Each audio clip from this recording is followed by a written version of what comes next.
Estamos de vuelta con Luis Bustamante y José Dextre para conversar sobre la ley, el proyecto de ley universitaria que se viene debatiendo en el Congreso. Luis, José, ¿cómo están? Muchas gracias por venir a Rumbo Económico. Gracias a ti, Enrique. Un gusto estar contigo. Uno de los temas que más ha sonado en el debate de esta ley es si realmente priva o no priva a las universidades, tanto públicas como privadas, de su autonomía. Lo que dice el congresista Mora, que es el principal propulsor de esta ley, es que eso no es cierto, que simplemente se trata de una facultad, si quieren, de supervisión muy por encima de lo que hacen, ¿no? Pero que ellas siguen teniendo absoluta autonomía. Vamos al detalle de lo que dice el proyecto. José, ¿termina o no termina con la autonomía de las universidades? A ver, yo creo que sí. Podríamos poner un ejemplo. La prensa permite la libertad de expresión. Si nosotros tenemos un consejo de la prensa adscrito al Ministerio de Educación y este consejo de la prensa adscrito al Ministerio de Educación tiene que autorizar determinados temas a un medio de expresión, evidentemente es muy fácil que luego haya, de alguna manera, un chantaje hacia la libertad de expresión de ese medio. Claro. Controlo papel, controlo determinados contenidos, ¿no es cierto?, de la prensa. En la universidad se da la libertad de pensamiento y la libertad de enseñanza. Si yo tengo un consejo regulador, la superintendencia, que tiene que autorizar carreras, que tiene que opinar sobre la calidad de una universidad, ¿qué pasa si mañana, como se da hoy día, cualquier autoridad universitaria tiene una posición contraria al gobierno y este organismo regulador, la superintendencia, comienza a chantajear a la universidad para que se alinee a sus intereses? Eso ha pasado en países cercanos, donde las universidades públicas, por ejemplo, para recibir presupuesto, tienen que estar alineadas en su posición con el gobierno, o para cuando una universidad, un decano de una universidad se expresa de manera contraria a la política económica de un gobierno, igual empiezan los chantajes. Allí es donde se da la violación a la autonomía. Nosotros no creemos que la universidad es una isla, creemos que Indecopi, Indesi son instituciones que pueden actuar y controlar a la universidad y que podría haber un organismo regulador, pero que debe ser autónomo, ¿no? Ahora, Luis, siguiendo en la línea que plantea José, desmenucemos un poquito el proyecto. ¿Qué facultades de intervención tendría esta superintendencia que se crearía si se aprueba el proyecto frente a las universidades que las privarían de su autonomía? Bueno, yo creo que el propósito de la creación de esta superintendencia es recortar libertad. Recortar la libertad no solamente de la oferta educativa a cargo de las universidades, sino recortar la libertad de los estudiantes y de los padres de familia para escoger dónde estudiar y qué estudiar. Si esta superintendencia va a tener a su cargo la autorización de carreras, es muy fácil colegir que esta superintendencia dirá qué universidades enseñarán qué cosa, claro, y qué universidades no enseñarán qué otra cosa. En consecuencia, el alumno ve recortada su posibilidad de escoger. Ya no puede escoger estudiar en la universidad A la carrera X, claro, sino que tiene que irse a otra universidad para estudiar otra carrera. Y eso es una barbaridad. Si es que se permite, ¿no? Porque una posibilidad es que la superintendencia simplemente no permite cierto tipo de carrera, porque a mí me llama un montón la atención, porque está leyendo el proyecto y las facultades son muy amplias, ¿no? Dicen algo así como que la superintendencia, primero, ella misma va a dar su propio reglamento, ¿no? O sea, ella se va a autorregular. Y segundo, ella va a poder determinar qué se enseña y qué no se enseña basado en las políticas nacionales y regionales que no dice cuáles van a ser, ¿no? Ese es digamos, el poder que le está otorgando a este organismo, y que ese es el tema de la autonomía. O sea, cuando decimos que hay la necesidad de mejorar la calidad universitaria, todos coincidimos. Sí. En ese aspecto también la ley tiene una ideología burocrática y controlista, ¿no? O sea, cuando se hace recordar en esta ley a lo que pasó en el 70, el CONUP era exactamente la misma superintendencia. Y las universidades, por lo tanto, estaban controladas, era un gobierno dictatorial. Esa ideología en la cual hay una autoridad que es la única que tiene la razón, es la que se impone en esta ley. Claro. Entonces, la superintendencia se crea con un ministerio que ya fracasó, o sea, ese tipo de control no es el que funciona. ¿Cómo debemos hacer que haya una mejor calidad? Dándole poder al usuario, en este caso al estudiante. Que el estudiante sea quien evalúe, publique esas evaluaciones en una página web, este organismo autónomo, y que le permita, como dice Lucho, al estudiante y al joven decidir dónde quiere estudiar. por calidad, decidir qué carrera. Creo que esa es una ideología distinta, es una ideología donde se prioriza la libertad de elegir, la libertad de pensamiento, la libertad de enseñanza, y otra en la que hay una mentalidad autoritaria que es el Estado el único que tiene la razón y que él define qué cosa está bien y qué está mal. De acuerdo. Es una intención fundamentalmente intervencionista que pretende sustituir al consumidor en sus grandes decisiones económicas y vocacionales y reemplazar. Y de vida, ¿no? En general. Y de vida, es su proyecto de vida de cada estudiante, ¿no es cierto?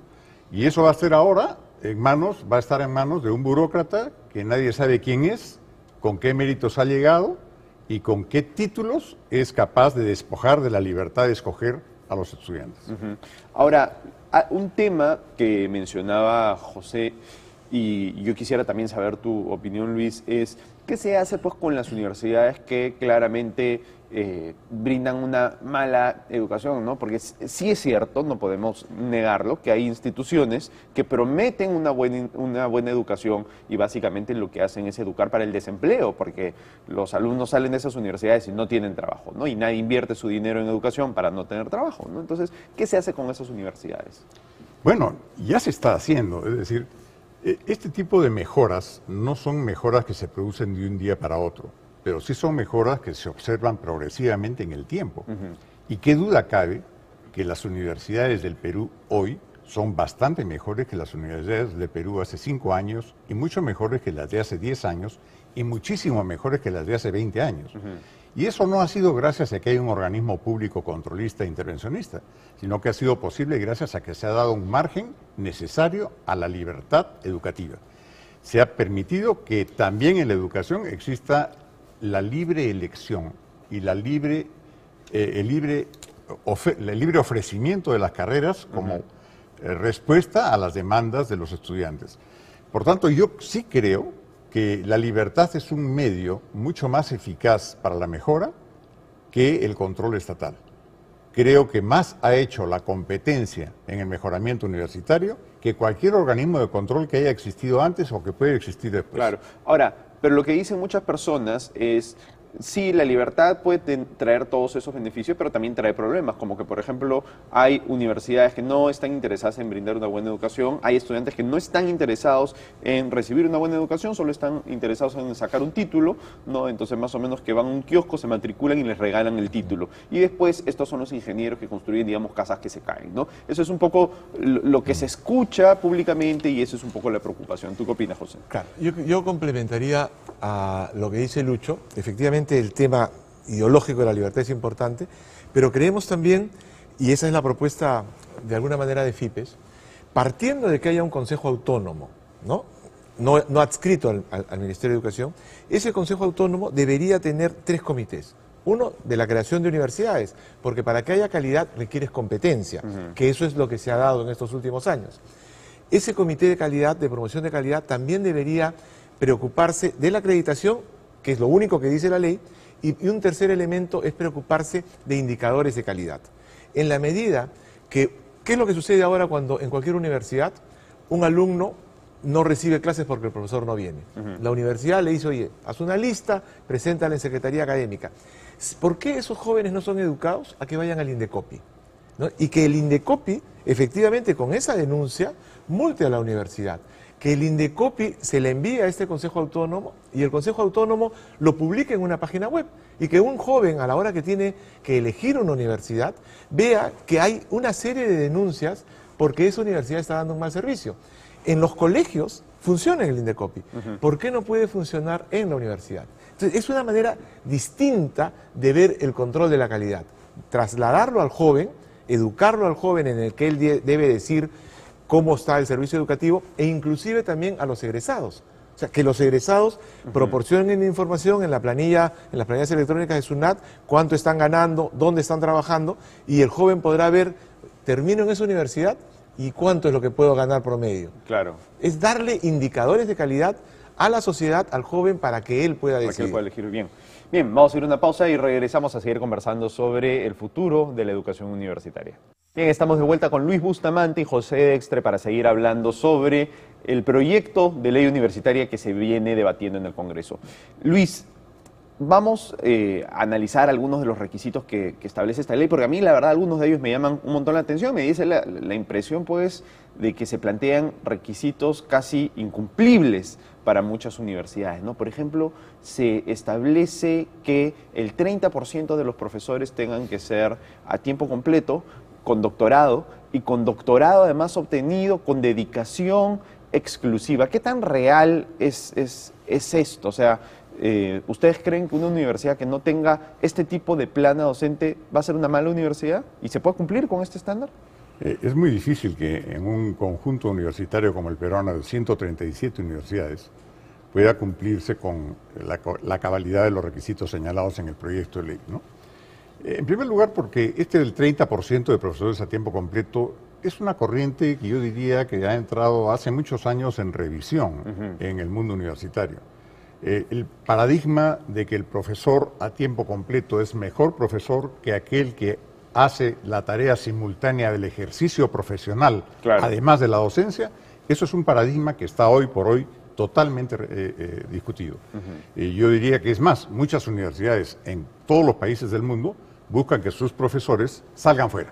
Claro. Yo cito siempre el caso de la Universidad de Harvard, donde un presidente obligó a todos los profesores a tiempo completo a que se tomaran un día a la semana para ir a trabajar en su profesión en el campo de ejercicio directo.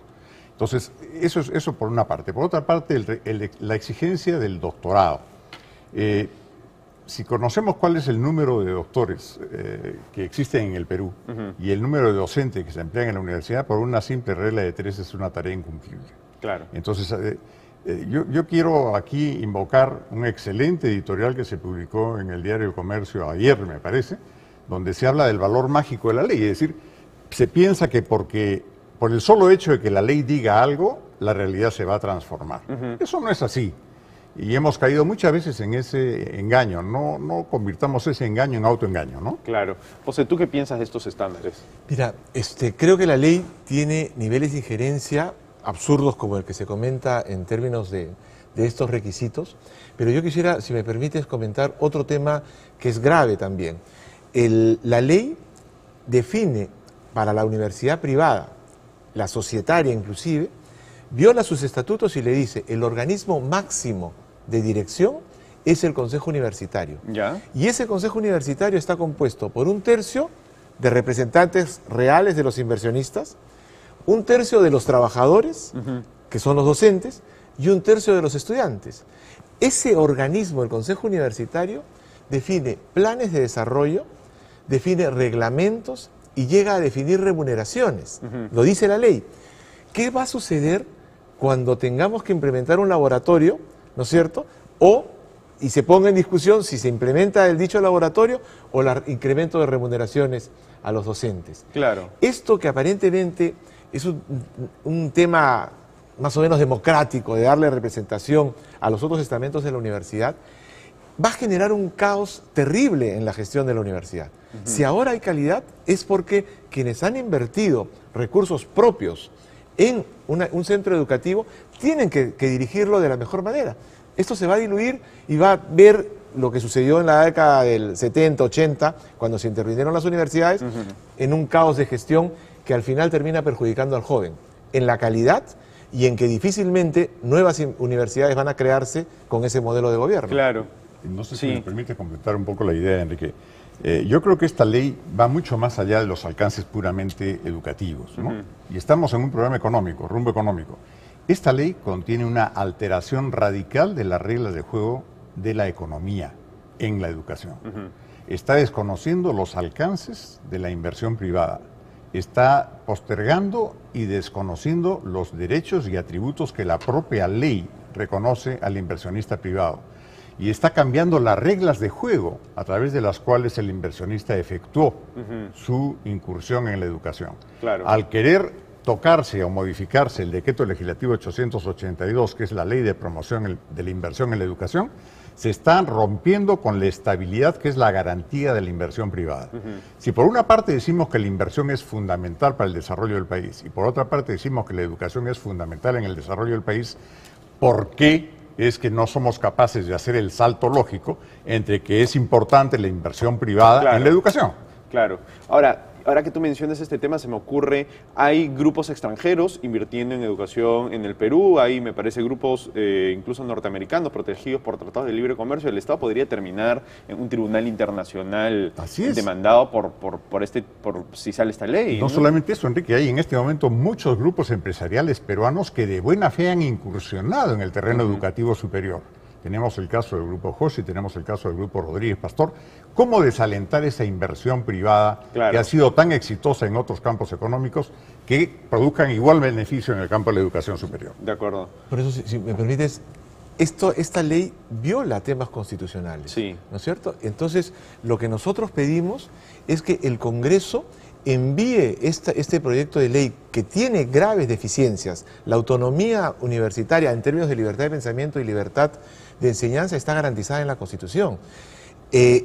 La autonomía de una gestión privada, los estatutos de una institución privada de igual manera. Entonces, todo esto que está siendo violado por este proyecto de ley, con la buena intención de mejorar la calidad desde un modelo totalmente obsoleto, debe ir a la Comisión de Constitución, debe discutirse ahí y mejorar este proyecto, ¿no? Claro. Hay un tema que quería tocar para cerrar, que la verdad es que lo mencionó José en su primera intervención, que es que toda esta posibilidad de intervención que se generaría de aprobarse este proyecto de ley permitiría pues que el Estado calle a las universidades o a los profesores de las universidades que les resulten incómodos, ¿no? Y ese es un tema como que bien sensible porque las universidades muchas veces son bastiones de la democracia, ¿no? Recordemos en el gobierno de Fujimori, ¿no?, como muchas de las movilizaciones contra este gobierno dictatorial se inician en universidades, ¿no es cierto? Por supuesto, las universidades se supone que son el depósito de la inteligencia, el depósito de la sabiduría, es digamos, la despensa del saber en una sociedad. El pretender incursionar en esa despensa para fines de engorde propio, me parece que es una forma de desnaturalizar la esencia universitaria. Y me parece que el pretender solucionar todos los problemas que se han acusado contra la universidad en forma muchas veces distorsionada, exagerada, desproporcionada. Hay muchísimas universidades que están haciendo la cosa muy bien, pero ese propósito de encontrar una solución por la vía fácil y por la vía generalista me parece que es más bien de corte militar más que de corte civil. Hay como bien señala Lucho, de corte militar, y hay una visión ideológica burocrática que es la que se expresa en el INESU. El INESU es el Instituto para la Educación Superior de Salomón Lerner, Nicolás Lynch y el doctor Manuel Burga. Personalidades intelectuales, pero que tienen una ideología que yo creo ellos están defendiendo y lo dicen con toda claridad. Hay artículos de Salomón Lerner donde para él el lucro es un pecado. Claro. Nicolás Lynch igual señala en diferentes programas de televisión, dice la dictadura de los inversionistas. Entonces, esa ideología que se expresa en ese proyecto de ley es la que asumió el general Mora. Y se ha vinculado el militarismo con una posición ideológica burocrática que está haciendo mucho daño, ¿no? Para terminar, ahora que hablan de militarismo y del general Mora, hay en una de estas últimas disposiciones que tiene el proyecto de ley, hay algo que a mí me llamó la atención, que es que los institutos de educación que dan títulos de grado universitario militares están exceptuados de toda su aplicación. A mí me llama un montón la atención. Eso ha sido una constante en la legislación universitaria peruana. Se legisla para los demás, pero eso sí, lo militar tiene un campo de autonomía suficiente que al parecer es más importante que la autonomía civil. Sí, ¿no? Y que ellos hagan lo que les dé la gana. No sé por qué el general Mora hace esas excepciones. Y preocupa, ¿no? El general Mora dice que esta ley, la Comisión de Educación tiene un consejo consultivo y en ese consejo consultivo están justamente las personas que te he comentado. Todas ellas ideológicamente en contra de un modelo que le ha hecho mucho bien. Jorge Talavera de San dijo: ESAN mejoró su calidad a partir de que se dio la competencia. De acuerdo. ¿No? Y eso es un poco lo que creemos debe darse. De acuerdo. José Luis, muchísimas gracias por venir a Muchas gracias. Bien, vamos a una pausa y regresamos con el programa.